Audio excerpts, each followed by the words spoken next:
إذا حاب تتعلم مجال جديد يجيب لك دخل إضافي فالكورس ده عشانك. الموشن جرافيك واحد من أقوى المجالات في سوق العمل والرواتب فيه مجزية جدا. في الخليج بتبدأ من 4000 ريال. هنتعلم أساسيات المجال في فيديوهات تطبيقية بسيطة تقدر تنقلك من المستوى الصفر للمستوى اللي بيخليك قادر أنه تستخرج فيديو موشن جرافيك من البرنامج بكل سهولة. كل اللي عليك تنزل برنامج الافتر افكت والإليستريتور وتبدأ من بداية الدروس عشان تقدر تستفيد من الدورة. أهلا وسهلا بكم في فيديو جديد على قناة إليش، قناة متخصصة في مجال الموشن جرافيك والأنيميشن. فلو انت جديد ما تبخل علينا باللايك والاشتراك بالقناة، ولو عجبك الفيديو ما تنسى تعمل مشاركة لواحد يقدر يستفيد منه. ويلا نبدأ على الفيديو.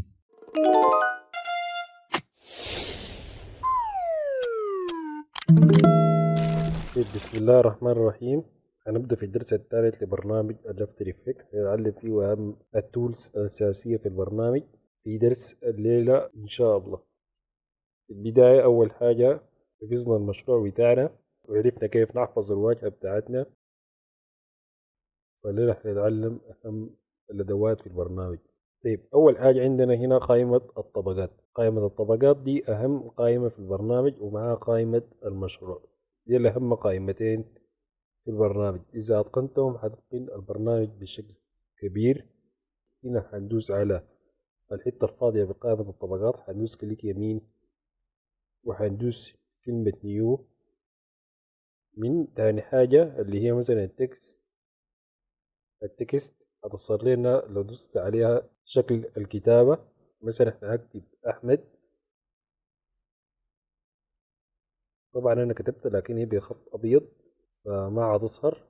بعد ما كتبت كلمة أحمد هضغط على أداة السلكت تول هنا، ما حدوس على اختصارها، حدوس على السلكت.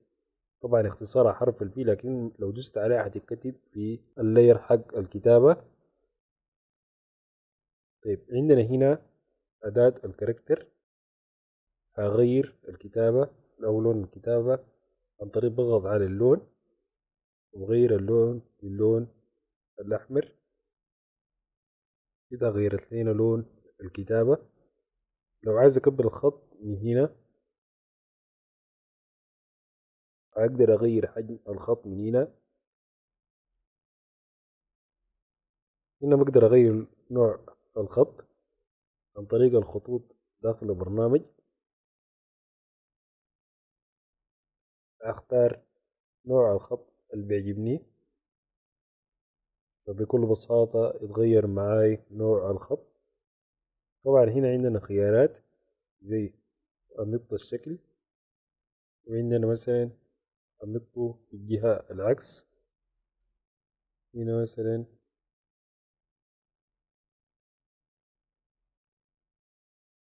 هنا عندنا الفرق بين الحروف.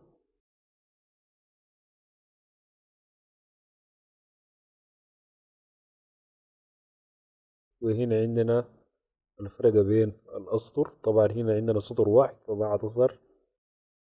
طيب، هنا عندنا خط مايل، بقدر أتحكم في الخط بالطريقة اللي أنا بتعجبني.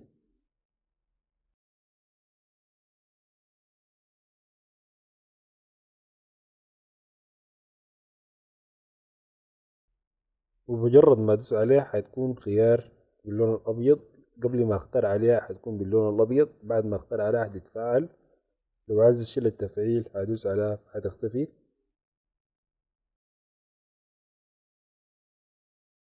أول حاجة عندنا هنا نوع الخط، عندنا اللون، وهنا برضو عندنا الستروك. لو دوست على كلمة ستروك، الستروك ده اللي هو الحواف بتاع الكلمة. لو دوست عليه مثلا اخترت لون أسود فهيختار معايا باللون الأسود. طبعا هنا ما ظاهر، لكن لو قربت هتظهر. فمن هنا ممكن أكبر نوع الستروك. زي ما شايفين ظهر معانا نوع الستروك. هنا عندنا من الخيارات اللي هو fill over stroke أو stroke over fill.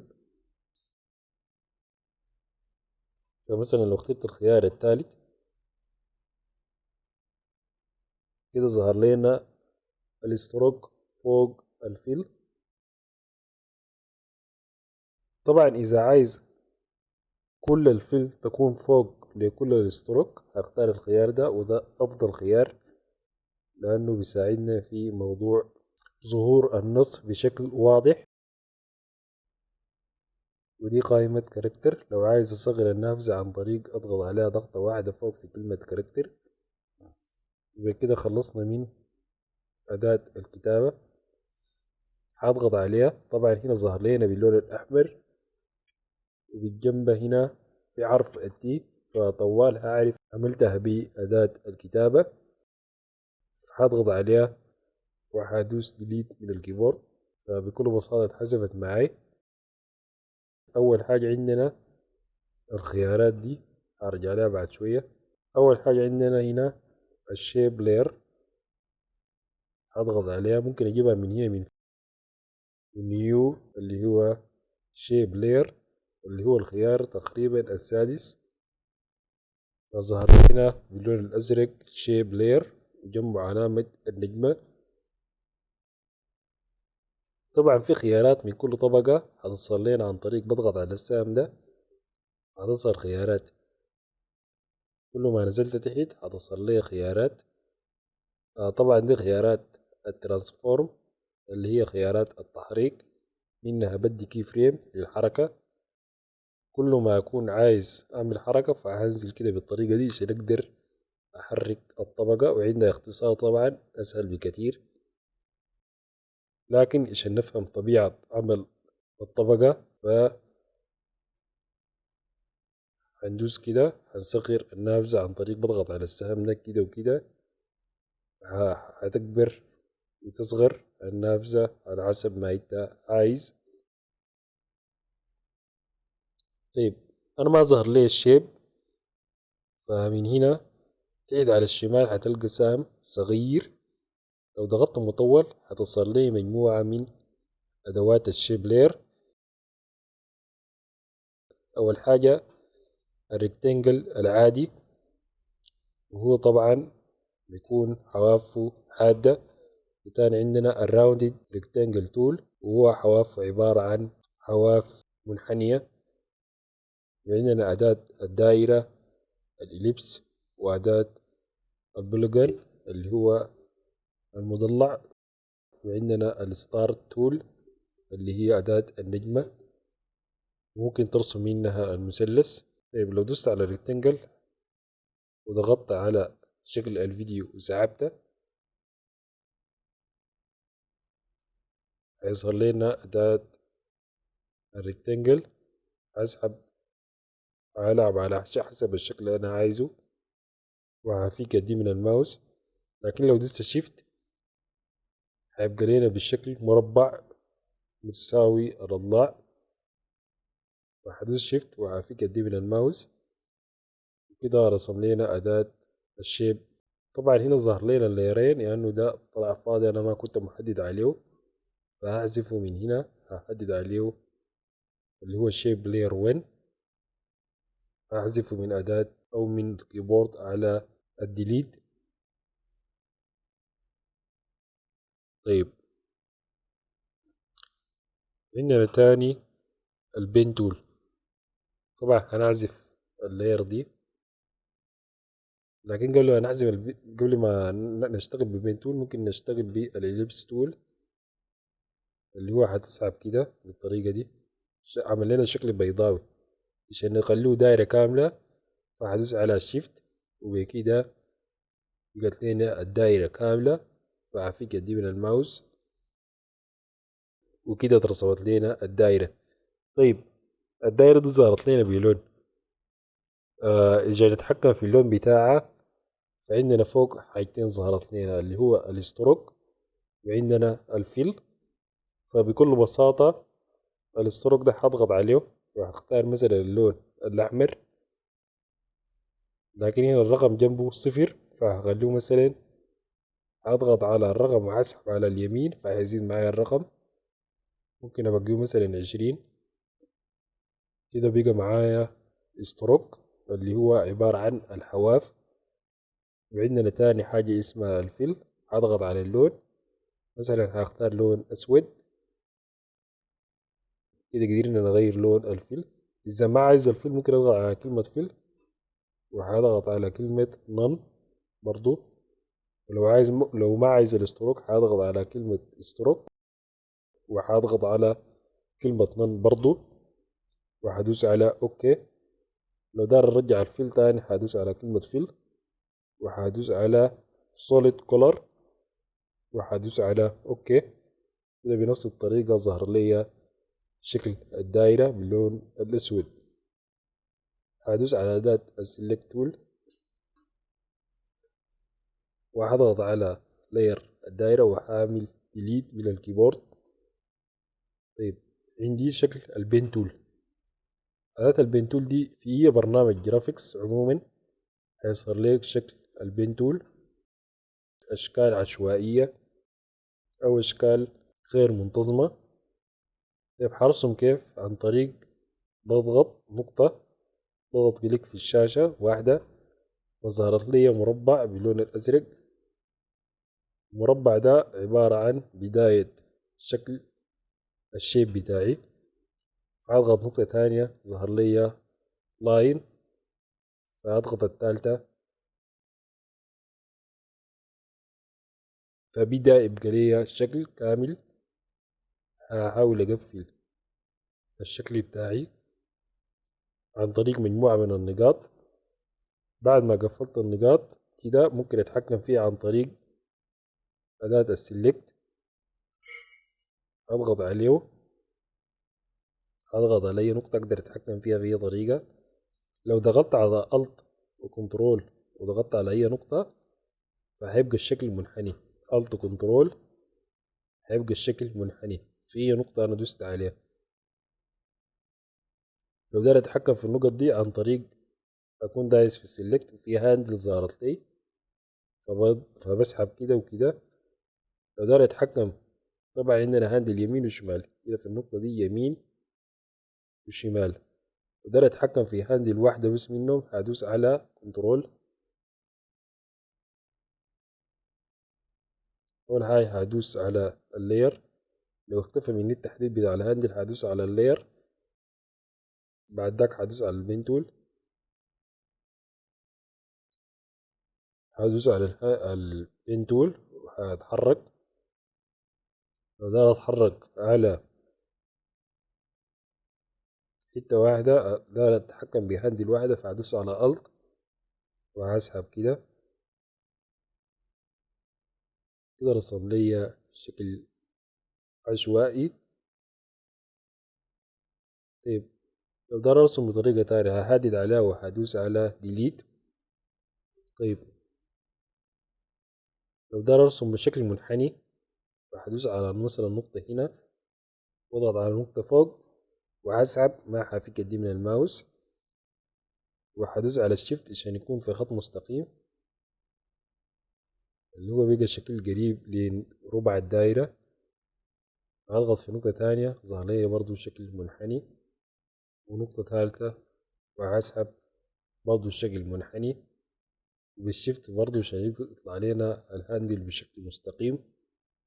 وهدوس في النقطة الرابعة والأخيرة، وبكده قفل لي الشكل. ممكن أتحكم من هنا عادي زي ما قلنا قبيل عشان يطلع لنا شكل بيضاوي قريب للدايرة. ممكن أتحكم في حتة واحدة عن طريق الألت، وبكده قفلت الشكل بتاعي أو عدلت عليه. ممكن أرسم أي شكل. معلش هعزل دي هعزل دي.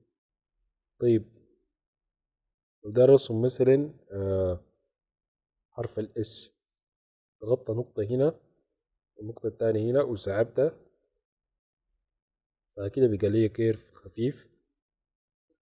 تاني هضغط هنا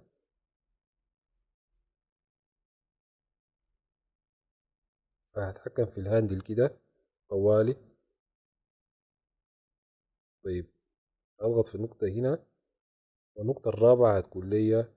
عشان ارجع تاني للبين تول هضغط في النقطة الأخيرة، وبعد ذاك هعمل نقطة رابعة وهسحب، ونقطة خامسة هنا طيب داير اخليه ستروك، فهضغط على كلمة فيل ومنها نن، وهدوس على اوكي، وهزيد في الستروك، وهغير اللون للون الأحمر، وهتحكم في الشكل بتاعي عن طريق أداة البنتول زادة أو أداة السلكت.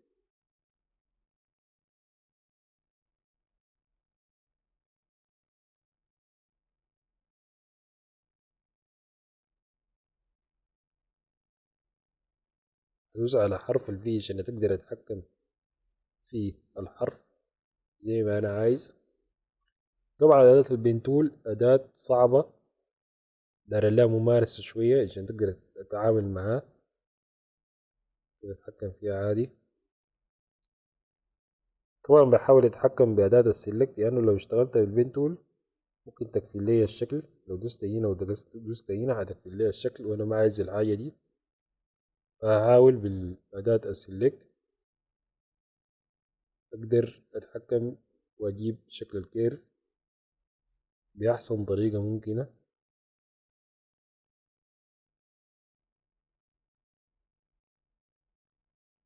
وبكده قدرت أكتب حرف الإس من أداة البين تول. هضغط عليها وهدوس على ديليت، أو قبل ما أدوس ديليت عندي أداة الهاند تول اللي هي بالمسطرة بشتغل بيها عادي، أو ممكن أدوس عليها وأقدر أتحكم في مكان الفيديو. وعندنا أداة الزوم، أضغط عليها وأسحب كده، وكده عملت لنا زوم. ممكن بالسكرول بتاعت الماوس أو السكرول وألت من الكيبورد أقدر أعمل زوم أوت وزوم إن. فدايما نحاول نشتغل بالاختصارات ما هنحتاج لهم، يا إما بالسكرول أو سكرول وألت. إذا ما اشتغل معاك السكرول براهو،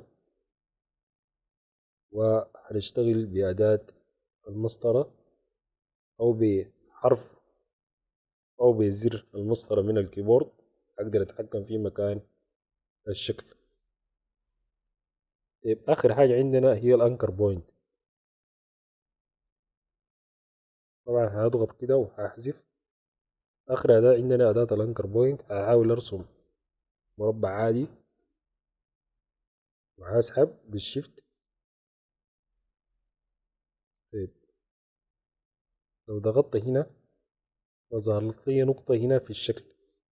طبعا هنا اسمها حاجة اسمها الأنكر بوينت، هي نقطة الارتكاز أو نقطة العزوم. لو ضغطت على شكل الأنكر بوينت هنا اللي هي باند بيهايند اللي هي أنكر بوينت تول، فهضغط على النقطة دي فيتحكم لي في النقطة دي. يعني ممكن أخليها هنا. عندنا هنا أداة التدوير طبعا معاه طوالي، فهدوس عليها أو اختصارها حرف الدبليو، وهحاول أدور الشكل زي ما شايفين اتحرك لنا أو يدور لنا من النقطة اللي أنا خطيتها في المربع، فبقت بتدور معاي حسب ما أنا عايز. طيب لو غيرت مكان الأنكر بوينت خليتها في النص ودوست على أداة التدوير أو حرف الدبليو، برضو هتلف لي كده، لكن هتدور من نص المربع، يعني ما من طرف المربع. فحسب ما أنا عايز أحرك ممكن أبدأ أحركها هنا وهدوس على دبليو. طبعا اختصارها واي أقدر أحرك منها مكان الأنكر بوينت، ودبليو أقدر أدور بيها. فكده اختصرت على نفسي الزمن. فبكده خلص درس الليلة، عرفنا فيه الطبقات اللي هي الشيب لاير والتكست لاير، واخدنا أداة البين تول والأنكر بوينت وأداة التدوير وأداة الزوم وأداة البان تول، الهاند تول أو أداة الهاند تول. وهنا عندنا تاني الباند بيهايند تول. دي كلها أدوات هتساعدنا في البرنامج. طبعا هنا عندنا الثلاثة أدوات دي أدوات الكاميرا ما هنحتاجها هسه حاليا، دي كلها محتاج لها فيديو كامل. وعندنا هنا الأدوات دي كلها للفيجوال إفكت ما هنحتاج لها في شغل الموشن جرافيك، ما عدا البوبيت بوزيشن بين تول هنحتاج لها دايما إن شاء الله، تساعدنا كتير في موضوع أنيميشن الصور. وبكده خلص درس الليلة، ألقاكم في الدرس الجاي إن شاء الله.